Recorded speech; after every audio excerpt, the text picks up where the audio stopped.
Hello and happy All Saints' Day Eve. In honor of Halloween this year, I'm going to read a story to you called The Monkey's Paw by W. W. Jacobs. Jacobs was born in London, England, just after the American Civil War. He is best known for this story, The Monkey's Paw. Jacobs wrote a number of short novels and humorous and macabre short story collections. This story was first published in the book The Lady of the Barge in 1902. Our story begins. Outside the night was cold and wet, but in the small parlor the blinds were drawn and the fire burned brightly. Father and son were playing chess. The father, who possessed ideas about the game involving radical changes, putting his king into such sharp and unnecessary perils that it even provoked comment from the white-haired old lady knitting placidly by the fire. "Listen to that wind," said Mr. White, who, having seen a fatal mistake after it was too late, amiably desired to prevent his son from seeing it. "I am listening," said the son grimly, surveying the board as he stretched out his hand. "Check." "I should hardly think that he'd come tonight," said his father, with his hand poised over the board. "Mate," replied the son. "That's the worst of living out so far. Of all the beastly, slushy, out-of-the-way places to live in, this is the worst. Pathway's a bog, and the road's a torrent. I don't know what people are thinking about. I suppose because only 2 houses on the road are rented, they think it doesn't matter." "Never mind, dear," said his wife soothingly. "Perhaps you'll win the next one." Mrs. White looked up sharply, just in time to intercept a knowing glance between mother and son.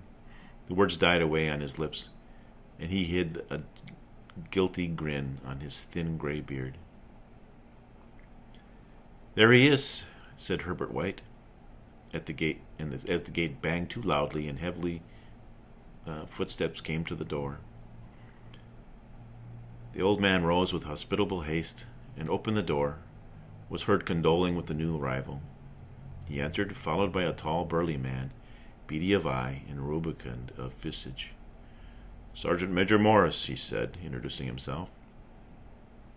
The sergeant major shook hands, and taking the offered seat by the fire, watched contentedly while his host got out whiskey and tumblers and stood a small copper kettle on the fire. At the third glass his eyes got brighter, and he began to talk. The little family circle regarded with eager interest this visitor from distant parts, as he squared his broad shoulders in the chair and spoke of strange scenes and doughty deeds, of wars and plagues and strange peoples. 21 years of it," said Mr. White, nodding to his wife and son. "Then when he went away, he was a slip of a youth at the warehouse. Look at him now." "He don't look to have taken much harm," said Mrs. White politely. "I'd like to go to India myself," said the old man. "Just to look around a bit, you know." "Better where you are," said the sergeant major, shaking his head. He put down the empty glass, sighing softly, shook it again. "I should like to see the old temples and the fakirs and the jugglers," said the old man. "What was it that you started telling me the other day about a monkey's paw or something, Morris?" "Nothing," said the old soldier hastily. "Leastways, nothing worth hearing." "Monkey's paw?" said Mrs. White curiously. "Well, it's just a sort of bit of what you might call magic, perhaps," said the sergeant major offhandedly. His 3 listeners leaned toward him gently, eagerly. The visitor absent-mindedly put his empty glass on to his lips, and then set it down again. His host filled it for him. "To look at it," said the sergeant major, fumbling in his pocket, "it's just an ordinary little paw, dried to a mummy." He took something out of his pocket and offered it. Mrs. White drew back with a grimace, but her son, taking it, examined it curiously. "And what is there so special about it?" inquired Mr. White, as he took it from his son, and having examined it, placed it upon the table. "It had a spell put on it by an old fakir," said the sergeant major, "a very holy man. He wanted to show that fate ruled people's lives, and that those who interfered with it did so to their own sorrow. He put a spell on it so that 3 separate men could each have 3 wishes from it. "Well, why don't you have 3, sir?" said Herbert White cleverly. The soldier regarded him in a way that middle age is wont to regard presumptuous youth. "I have," he said gently, quietly, with a blotchy face whitened. As his blotchy face whitened. "And did you really have 3 wishes granted?" asked Mrs. White. "I did," said the sergeant major. "And was anybody else wished?" inquired the old lady. "The first man had his 3 wishes, yes," was the reply. "I don't know what the first 2 were, but the third was for death. That is how I got the paw." A hush fell upon the group. "If you've had your 3 wishes, it's no good to you now, then, Morris," said the old man at last. "Why do you keep it for?" The old soldier shook his head. "Fancy, I suppose." "If you could have another 3 wishes," said the old man, eyeing him keenly, "would you have them?" "I don't know," said the other. "I don't know." He took the paw, and dangling it between his front finger and thumb, suddenly drew it upon the fire. White, with a slightly cry, stooped down and snatched it off. "Better let it burn," said the old soldier solemnly. "If you don't want it, Morris, give it to me." "I won't," said the friend, doggedly. "I threw it on the fire. If you keep it, don't blame me for what happens. Pitch it on the fire again, like a sensible man." Shaking his head and examining his new possession closely, "How did you get it?" "Hold it up to your right hand and wish aloud," said the sergeant major, "but I warn you of the consequences." "Sounds like the Arabian Nights," said Mrs. White, as she rose and began to set the supper. "Don't you think you might wish for 4 pairs of hands for me?" Her husband drew the talisman from his pocket, and then all 3 of them burst into laughter as the sergeant major, with a look of alarm on his face, caught him by the arm. "If you must wish," he said gruffly, "wish for something sensible." Mrs. White dropped it back into his pocket, and placing chairs, motioned his friend to the table. In the business of supper, the talisman was partly forgotten, and afterward the 3 sat listening in an enthralled fashion to the second installment of the soldier's adventures in India. "If the tale about the monkey's paw is not more truthful than those he's been telling us," said Herbert, as the door closed behind their guest, just in time for him to catch the last train, "we shan't make much of it." Did you give him anything for it, father?" inquired Mrs. White, regarding her husband closely. "A trifle," said he, coloring slightly.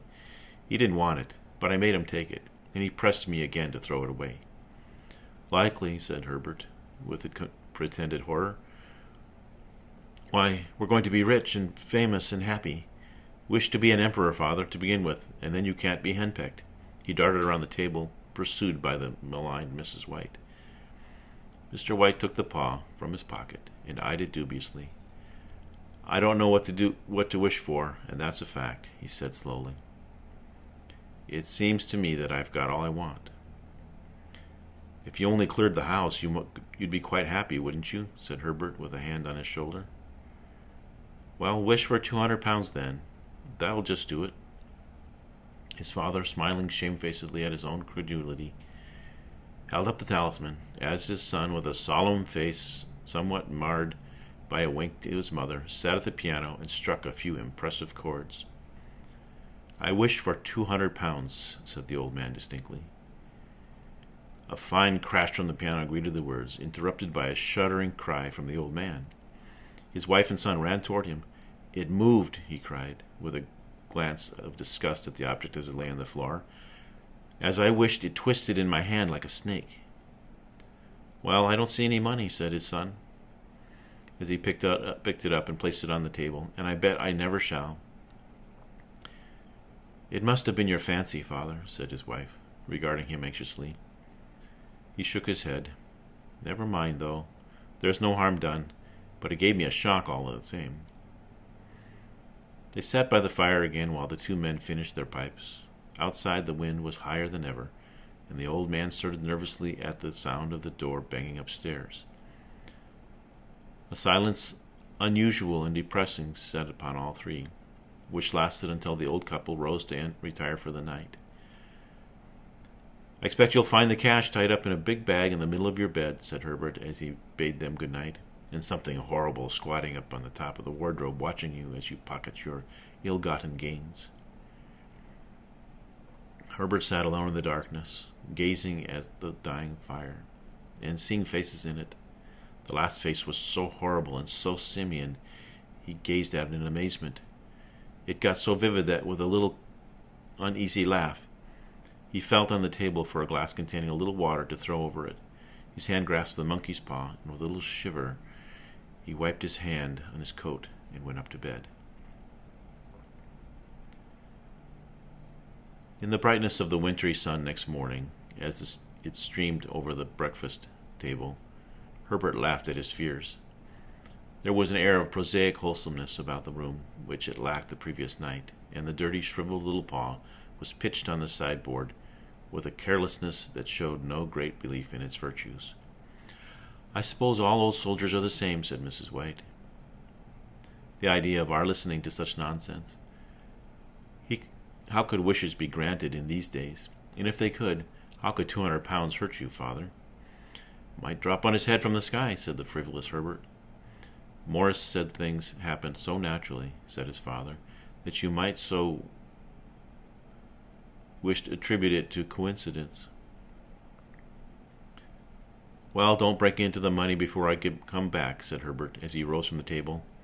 "I'm afraid it'll turn you into a mean, avaricious man, and we shall have to disown you." His mother laughed, and followed him to the door, watched him down the road, and returned to the breakfast table, was very happy at the expense of her husband's credulity. All of which did not prevent him from scurrying to the door at the postman's knock, nor preventing him from referring somewhat shortly to a retired sergeant major's drunken habits when he found that the post brought a tailor's bill. "Herbert will have some more of his funny remarks, I expect, when he comes home," she said as they sat at dinner. "I dare say," said Mr. White, pouring himself out some beer. "For all of that, the thing moved in my hand. That I'll swear to." "You thought it did," she said soothingly. "I say it did," replied the other. "There was no thought about it. I had just... What's the matter?" His wife made no reply. She was watching the mysterious movement of a man outside, who, peering in an undecided fashion at the house, appeared to be trying to make up his mind to enter. In mental connection with the 200 pounds, she noticed that the stranger was well dressed and wore a silk hat of glossy newness. 3 times he paused at the gate, and then walked on again. The 4th time he stood with his hand upon it, and then with sudden resolution flung it open and walked up the path. Mrs. White at the same moment placed her hands behind her, and hurriedly unfastened the strings of her apron, put that useful article of apparel beneath the cushion of her chair. She brought the stranger, who seemed ill at ease, into the room. He gazed at her furtively, and listened in a preoccupied fashion as the old lady apologized for the appearance of the room and her husband's coat, a garment usually reserved for the garden. She then waited as patiently for him to breach his business, but he was at first strangely silent.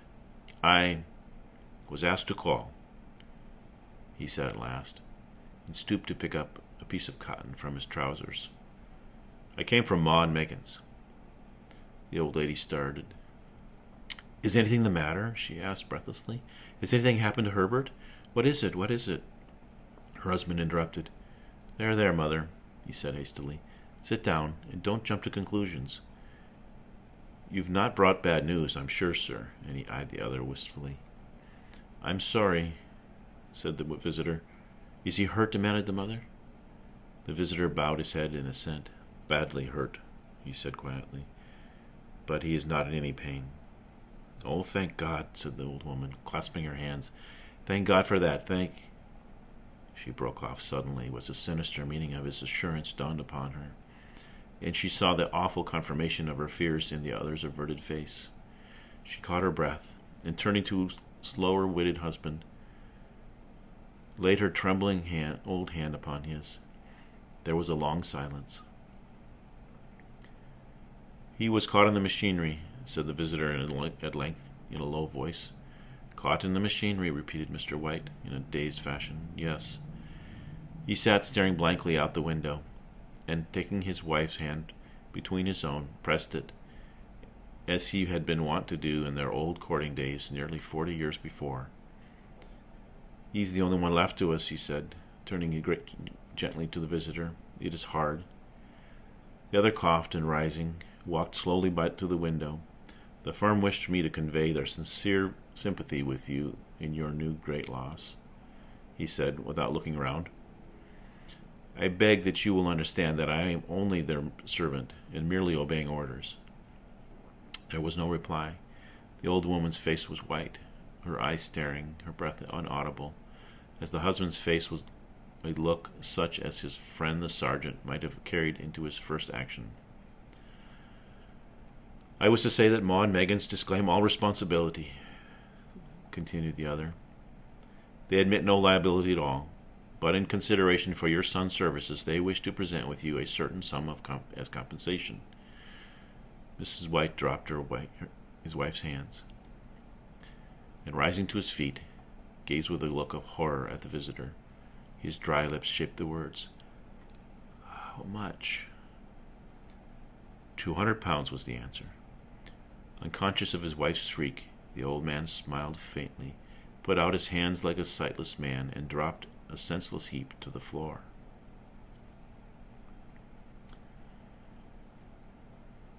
In the new huge cemetery, some 2 miles distant, the old people buried their dead, and came back to the house, steeped in shadows and silence.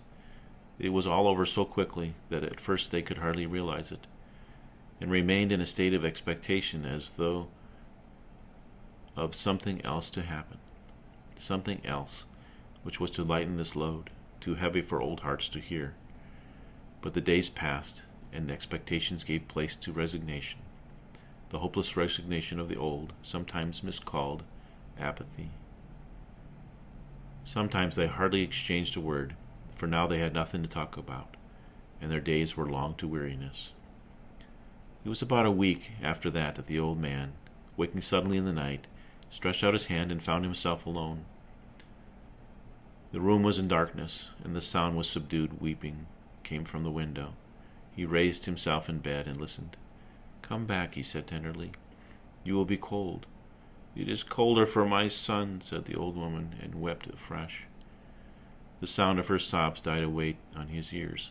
The bed was warm, and his eyes heavy with sleep. He dozed fitfully, and then slept until a sudden wild cry from his wife woke him with a start. "The paw!" she said wildly. "The monkey's paw!" He started up in an alarm. Where is it? What's the matter?" She came stumbling across the room toward him. "I want it," she said quietly. You've not destroyed it?" "In the parlor on the bracket," he replied, marveling. "Why?" She cried and laughed together, and bending over, kissed his cheek. "I only just thought of it," she said hysterically. "Why didn't I think of it before? Why didn't you think of it?" "Think of what?" he asked. "The other 2 wishes. We've only had one." "Was that not enough?" "No, we have one more. Go down and get it quickly, and wish our boy alive again." The old man sat up in bed and flung the bedclothes from his quaking limbs. "Good God, are you mad?" Get it quickly, and wish, oh, my boy, my boy." Her husband struck a match and lit the candle. "Get back to bed," he said unsteadily. "You don't know what you're saying." "We had the first wish granted," said the old woman feverishly. "Why not the second?" "A coincidence," stammered the old man. "Go and get it and wish," said the old woman, quivering with excitement. The old man turned and regarded her, and his voice shook. "He has been dead 10 days, and besides, I would not tell you else, but I could only recognize him by his clothing. If it was too terrible for you to see then, how now?" "Bring him back," cried the old woman, and dragged him toward the door. "Do you think I fear the child I nursed?" He went down in the darkness and felt his way to the parlor and then to the mantelpiece. The talisman was in its place, and a horrible fear of the unspoken wish might bring his mutilated son before him ere he could escape from the room seized upon him, and he caught his breath as he found that he had lost the direction of the door. His brow cold with sweat, he felt his way around the room and groped along the wall until he found himself in the small passage with the unwholesome thing in his hand. And even his wife's face seemed changed as he entered the room. It was white and expectant, and to his fears seemed to have an unnatural look upon it. He was afraid of her. "Wish!" he cried in a strong voice. "It is foolish and wicked." "Wish!" she replied. He raised his hand. "I wish my son alive again." The talisman fell to the floor, and he regarded it fearfully. Then he sank trembling into the chair as the old woman, with burning eyes, walked to the window and raised the blind. He sat until he was chilled to the cold, glancing occasionally at the figure of the old woman peering through the window. The candle end, which had burnt below the rim of the china candlestick, was throwing pulsating shadows on the ceiling and walls, until, with a flicker larger than the rest, it expired. The old man, with an unspeakable sense of relief at the failure of the talisman, crept back to his bed, and a minute or two afterward the old woman came silently and apathetically beside him. Neither spoke, but they lay listening to the ticking of the clock. A stair creaked. A squeaky mouse scurried noisily through the wall.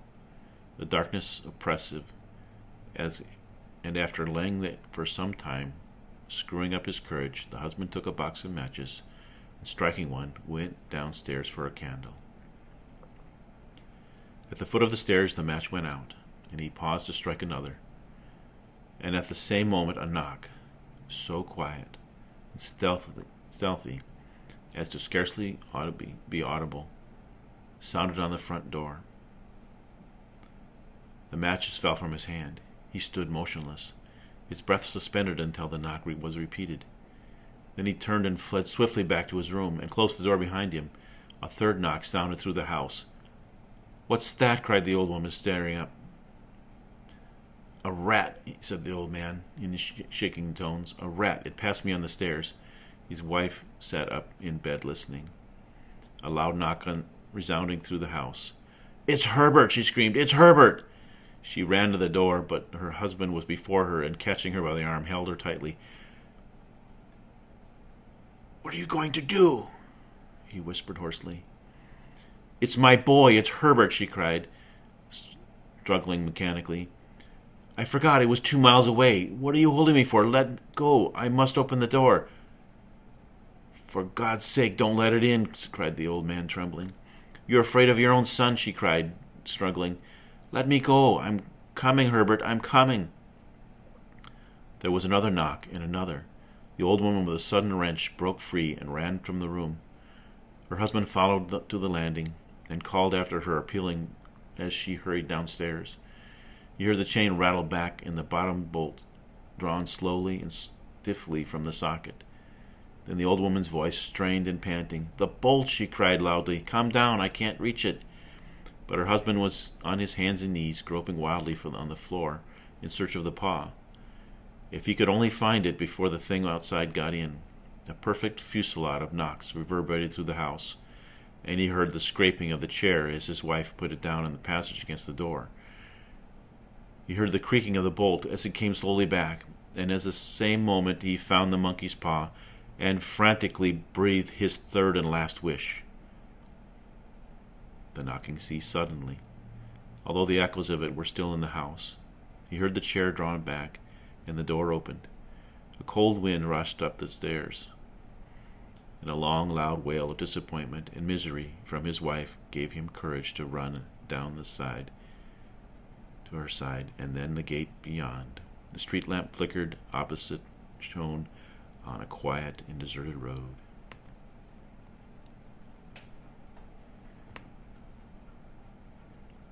And that's the end of our story.